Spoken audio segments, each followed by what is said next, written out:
बिस्मिल्लाहिर्रहमानिर्रहीम। आज की इस वीडियो में हम आप लोगों को बताएंगे सामरी का बछड़ा का वाकया। फिरौन की हलाकत के बाद बनी इसराइल इसके पंजे से आज़ाद होकर सब ईमान लाए और हजरत मूसा अलैहिस्सलाम को खुदावंदे करीम का यह हुक्म हुआ कि वह 40 रातों का कोहे तूर पर एक एतिकाफ करें। इसके बाद उन्हें किताब तौरेत दी जाएगी। चुनांचे हजरते मूसा अलैहिस्सलाम कोहे तूर पर चले गए और बनी इसराइल को अपने भाई हजरते हारून अलैहिस्सलाम के सुपुर्द कर दिया। आप 40 दिन तक दिन भर रोजेदार रहकर सारी रात इबादत में मशगूल रहते। बनी इसराइल में एक हरामी शख्स था जिसका नाम सामरी था, जो तबई तौर पर निहायत गुमराह और गुमराह कुन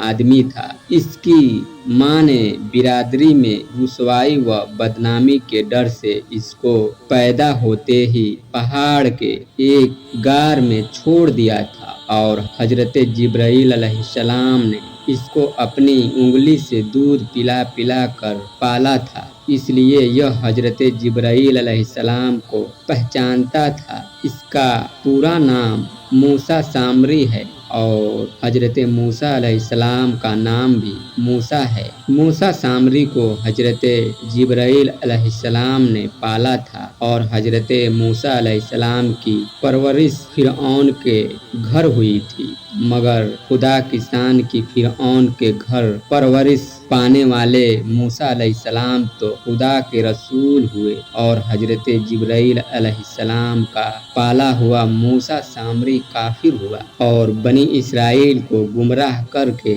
उसने बछड़े की पूजा कराई। इस बारे में किसी आरिफ ने क्या खूब कहा है, यानी जब कोई आदमी अजल ही से नेक वक्त नहीं होता तो वह भी नामुराद होता और उसकी परवरिश करने वाले की कोशिश भी नाकाम और नामुराद होती है। देख लो, मूसा सामरी जो हजरत जिब्राइल अलैहिस्सलाम का पाला हुआ था वह काफिर हुआ और हजरत मूसा अलैहिस्सलाम जो फिरऔन की परवरिश में रहे वह खुदा के रसूल हुए। इसका राज यही है कि मूसा सामरी अजली सखी और पैदाइशी बदबख्त था, तो हजरत जिब्राइल अलैहिस्सलाम की तरबियत और परवरिश ने इसको कुछ भी नफा न दिया और वह काफिर का काफिर ही रह गया। और हजरत मूसा अलैहिस्सलाम चूंकि अजली सईद और नेक वक्त थे, इसीलिए फिरऔन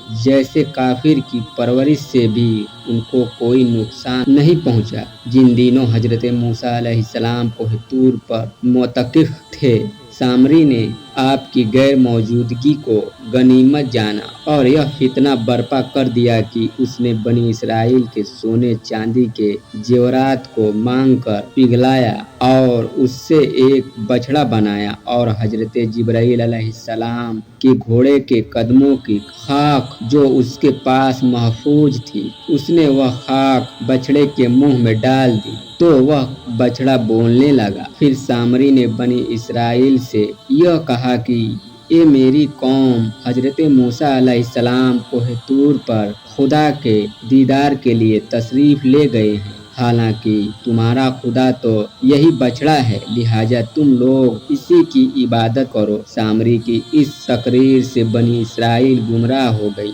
और 12,000 आदमियों के सिवा सारी कौम ने चांदी सोने के बछड़े को बोलता देखकर उसको खुदा मान लिया और उसके आगे सर बसुजूद होकर उस बछड़े को पूजने लगे। हजरत मूसा अलैहिस्सलाम के बाद उनकी कौम अपने जेवरों से एक बछड़ा बना बैठी, बेजान का घड़ गाय की तरह आवाज करता। जब 40 दिनों के बाद हजरत मूसा अलैहिस्सलाम खुदा से हम कलाम होकर और तौरेत शरीफ साथ लेकर बस्ती में तशरीफ लाए और कौम को बछड़ा पूजते हुए देखा तो आप पर बेहद गजब व जलाल तारी हो गया। आपने जोशे गजब में तौरेत शरीफ को जमीन पर डाल दिया और अपने भाई हजरत हारून अलैहिस्सलाम की दाढ़ी और सर के बाल पकड़कर घसीटना और मारना शुरू कर दिया और फरमाने लगे कि क्या तुमने इन लोगों को इस काम से नहीं रोका। हजरत हारून अलैहिस्सलाम ने माजरत करने लगे जैसा कि कुरान मजीद में है, ये मेरे माँ जाए, कौम ने मुझे कमजोर समझा और करीब था कि मुझे मार डालते तो मुझ पर दुश्मनों को न हंसा और मुझे जालिमों में न मिला। हजरत हारून अलैहिस्सलाम की माजरत सुनकर हजरत मूसा अलैहिस्सलाम का गुस्सा ठंडा पड़ गया और इसके बाद आपने अपने भाई हजरत हारून अलैहिस्सलाम के लिए रहमत व मग़फ़िरत की दुआ मांगी। फिर आपने उस बछड़े को तोड़ फोड़ कर और जला कर और उसको रेजा रेजा करके दरिया में बहा दिया